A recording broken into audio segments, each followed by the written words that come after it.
امید ہے آپ سب خیریت سے ہوں گے۔ اگر آپ نے ابھی تک ہمارا چینل سبسکرائب نہیں کیا تو اسے ابھی سبسکرائب کر لیں اور بیل آئیکن کو دبانا بالکل بھی مت بھولیں۔ آپ کا بہت شکریہ۔ نمبر 8، سن میرے دل۔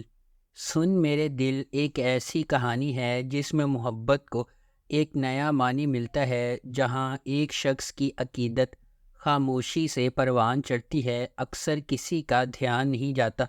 ان کا دل کسی ایسے شخص کے لیے دھڑکتا ہے جو شاید کبھی بھی ان کے جذبات کی گہرائی کو صحیح معنوں میں نہ سمجھ سکے، پھر بھی اپنی خاموش قربانیوں میں وہ سمجھتے ہیں کہ سچی محبت قبضے کے بارے میں نہیں بلکہ بے لوثی کے بارے میں ہے۔ احسان کا ہر بے ساختہ اشارہ اور نظر نہ آنے والا عمل ان کی تکمیل لاتا ہے، جیسا کہ وہ اپنے محبوب کی خوشی کو اپنی ذات سے بالا تر رکھتے ہیں۔ یہ ظاہر کرتے ہیں کہ محبت صرف ایک ساتھ رہنے کے بارے میں نہیں ہے، یہ خوشی کی نئی تعریف کرنے کے بارے میں ہے، یہاں تک کہ ان کی قناعت کی قیمت پر بھی۔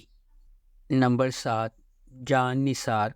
نوشیروہ غزنوی ایک امیر نوجوان اپنے بھائی کی موت کے بعد اپنی زندگی میں ایک اہم لمحے کا سامنا کرتا ہے۔ یہ سانحہ نوشیروہ غزنوی پر متعدد ذمہ داریوں کا بوجھ ڈالتا ہے جنہیں وہ ہچکچاتے ہوئے قبول کرتا ہے، صرف بعد میں انہیں نقصان دہ ثابت ہوتا ہے۔ تاہم دعا سے ملاقات کے بعد اس کی زندگی ایک تبدیلی کا موڑ لیتی ہے۔ اسے پہلی نظر میں اس سے محبت ہو جاتی ہے، لیکن یہ اسے اپنی ذمہ داریوں کے ساتھ نازک موڑ پر کھڑا کر دیتا ہے۔ دعا ایک عاجز پس منظر سے تعلق رکھنے والی ایک خوبصورت لڑکی۔ اس کے والدین نے اپنی 2 بہنوں کے ساتھ اسے پالا ہے۔ اپنی بے گناہی کے باوجود قسمت نے نوشیروہ غزنوی کا سامنا کرنے سے پہلے دعا کو بدقسمتی کے ایک سلسلے کا نشانہ بنایا، تاہم ان کی ملاقات ان کی زندگی کو مکمل طور پر تبدیل کر دیتی ہے۔ نمبر 6، کفارہ۔ ستارہ ایک زندہ دل یتیم اپنے بھائی، خالہ اور چچا کے ساتھ رہتی ہے۔ اپنی خالہ کے خراب سلوک کے باوجود زندگی کی چھوٹی چھوٹی چیزوں میں خوشی محسوس کرتی ہے۔ اس کی خالہ اسے اپنے ارد گرد رکھتی ہے کیونکہ اس کا خاندان کی جائیداد میں حصہ ہے۔ ایک امیر تاجر کے بیٹے سالار کو فوٹوگرافی کا شوق ہے، جس کی وجہ سے وہ اکثر اپنے خاندان کی طرف سے تنقید کا نشانہ بنتا ہے۔ خالص دل کے ساتھ سالار اپنی ذمہ داریوں سے بچنے کے لیے جانا جاتا ہے۔ اپنی کزن کی شادی میں ستارہ غلط طور پر سالار کو فوٹوگرافر سمجھتی ہے۔ ستارہ کے ساتھ کتنا برا سلوک ہوتا ہے، یہ دیکھ کر سالار اس کے لیے نرم گوشہ پیدا کرتا ہے، تاہم ایک سازش کی وجہ سے ان کی قربت پر اعتراضات اٹھتے ہیں۔ سالار ایک بار اس معاملے سے گریز کرتا ہے اور ستارہ کو اس کے اپنے خاندان کے شکوک کا سامنا کرنا پڑتا ہے۔ نمبر 5، زرد پتوں کا بن۔ سماجی اصولوں کے خلاف خواب دیکھنے اور ہمت کرنے کے لیے لچک اور انحراف کی سوچ کو بھڑکانے والی کہانی۔ جیسا کہ مینو کا راستہ چیلنجز سے بھرا ہوا ہے، اس کے اپنے خاندان سے ابھرتے ہوئے وہ مشکلات کا مقابلہ کرنے اور ایک بڑے مقصد کے لیے اپنے عزائم کو آگے بڑھانے کے لیے ایک جرأت مندانہ سفر کا آغاز کرتی ہے۔ روایت کی طرف سے تعمیر کی جانے والی رکاوٹوں سے بے خوف وہ تبدیلی کے نشان کے طور پر ابھرتی ہے، جس نے نہ صرف خود کو بلکہ اپنی کمیونٹی کی لاتعداد دیگر لڑکیوں کو بھی ایک روشن مستقبل کے خواب دیکھنے اور جدوجہد کرنے کی ترغیب دی ہے۔ اس ڈرامے کو مصطفیٰ افریدی نے لکھا ہے، سیفی حسن نے اسے ڈائریکٹ کیا ہے اور مومنہ درید پروڈکشنز نے اس ڈرامے کو پروڈیوس کیا ہے۔ اس ڈرامے کی مرکزی کاسٹ میں سجل علی اور حمزہ سہیل شامل ہیں۔ اس ڈرامے کو ہم ٹی وی پر نشر کیا گیا۔ نمبر 4، جفا۔ محبت، قربانی اور مشکلات کے خلاف لچک کی ایک پرجوش کہانی ہے۔ خاندانی توقعات اور سماجی دباؤ کے پس منظر میں ڈرامہ دو کزنز زارا اور اندلیب کی زندگیوں کو بیان کرتا ہے، جن کی تقدیر غیر متوقع موڑ لے لیتی ہے جب وہ شادی کے ادارے کے سامنے پیش ہو جاتی ہے۔ اندلیب اپنے آپ کو اپنے سے بہت بڑے آدمی کے ساتھ جکڑا ہوا پاتی ہے، اس محبت کو چھین لیتی ہے جسے وہ کبھی پسند کرتی تھی، جبکہ زارا اپنے شوہر کے ہنگامہ خیز مزاج کا شکار ہو جاتی ہے۔ ہنگاموں اور مصیبتوں کے درمیان محبت سب کو فتح کرے گی یا قسمت کے پاس دوسرے منصوبے ہیں؟ اس ڈرامے کو سمیرہ فضل نے لکھا ہے، دانش نواز نے اسے ڈائریکٹ کیا ہے اور مومنہ درید پروڈکشنز نے اس ڈرامے کو پروڈیوس کیا ہے۔ اس ڈرامے کی مرکزی کاسٹ میں سحر خان، محب مرزا، عثمان مختار اور ماورا حسین شامل ہے۔ اس ڈرامے کو ہم ٹی وی پر نشر کیا جا رہا ہے۔ نمبر 3، جانے جہاں۔ جانے جہاں ڈرامہ شہرام اور ماہ نور کے گرد گھومتا ہے، جو مختلف سماجی طبقات سے تعلق رکھتے ہیں۔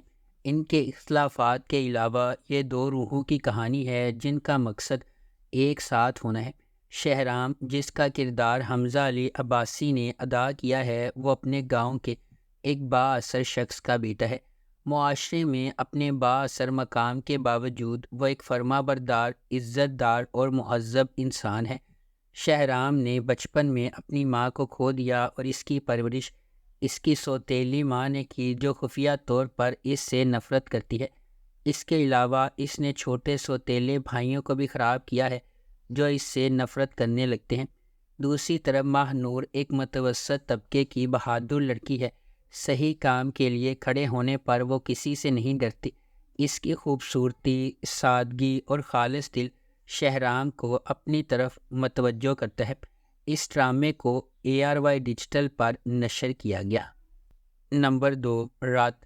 رات ایک ڈرامائی کہانی ہے جو 3 کرداروں کے گرد گھومتی ہے، جو ایک دوسرے کو چاہتے ہیں لیکن قسمت راستے میں آتی رہتی ہے۔ شہریار منور بطور سالار ایک بھرپور پس منظر سے تعلق رکھتا ہے، تاہم وہ اپنی سوتیلی ماں اور بھائی کی وجہ سے پسماندہ زندگی گزار رہا ہے۔ ہبہ بخاری بحیثیت ایمان ایک پڑھی لکھی محنتی لڑکی ہے جو بہت ذمہ دار ہے اور اپنے خاندان کا پیٹ پالنے کی کوشش کر رہی ہے۔ ارسلان نصیر بحیثیت زین ایک اچھی طرح سے آباد آدمی ہے، بیرون ملک کام کرتا ہے اور اس کا خاندان اس کی شادی کرنے کے لیے تیار ہے۔ زین اور ایمان ایک دوسرے سے نابدی کرنے والے تھے، لیکن کچھ اسکیمیں انہیں علیحدگی کی طرف لے جاتی ہیں اور زین ایمان سے گہری نفرت پیدا کرتا ہے اور بدلہ لینے کی کوشش کرتا ہے۔ تاہم ایمان اور سالار نے مشکل وقت میں ایک دوسرے سے شادی کی۔ وہ ایک دوسرے سے محبت کرنے لگتے ہیں، جس کے نتیجے میں خوشگوار زندگی ہوتی ہے۔ جلدی سے کسی نتیجے پر پہنچنے سے اکثر پچھتاوا ہوتا ہے، اس لیے ہمیشہ سچ کے سامنے آنے کا انتظار کرنا چاہیے۔ نمبر 1، کبھی میں کبھی تم۔ جب دو خوبصورت لوگ ملتے ہیں تو کبھی میں کبھی تم جیسے عجائبات وجود میں آتے ہیں۔ فہد مصطفیٰ ایک دہائی کے بعد ٹیلی ویژن سکرین پر جلوہ گر ہوں گے، وہ بھی میرے ہمسفر اور مجھے پیار ہوا تھا جیسے سپر ہٹ پروجیکٹ سے سیدھی لڑکی کے ساتھ، یعنی ببلی ہانیہ عمر 2024 کے سب سے زیادہ اینٹیسپیٹڈ ٹیلی ویژن پروجیکٹ کی پہلی جھلک اسے تھوڑا سا اداس بناتی ہے، جس میں ہانیہ اور فہد کے کردار ہاتھ پکڑے ہوئے ہیں اور ہر طرح کی موٹی اور پتلی زندگی کو یکجا کرنے کا وعدہ کر رہی ہے۔ اس کے بعد ہانیہ عمر کا کردار شرجینہ ہے، جو ایک کتابی شخصیت ہے جو ڈین براؤن کی کتاب کو پڑھتی ہے، سوتی ہے، جلدی اٹھتی ہے، نماز پڑھتی ہے اور ہر روز ایک شیڈول کے مطابق چلتی ہے۔ مصطفیٰ کے طور پر فہد مصطفیٰ کا کردار ایک ہم عصر گیمر لڑکے کا ہے جو نوڈل سے بھرے پیالے بناتا ہے، موٹر سائیکل چلاتا ہے، دھوپ میں انڈے فرائی کرتا ہے اور ہر وقت ایک ہی جگہ ہونے کے علاوہ کچھ نہیں کرتا۔ اس ڈرامے کو ARY ڈیجیٹل پر نشر کیا گیا۔ اگر آپ کو ہماری یہ ویڈیو پسند آئی ہے تو اسے لائک کریں، شیئر کریں اور ہمارے چینل کو سبسکرائب کرنا بالکل بھی مت بھولیں۔ آپ کا بہت شکریہ۔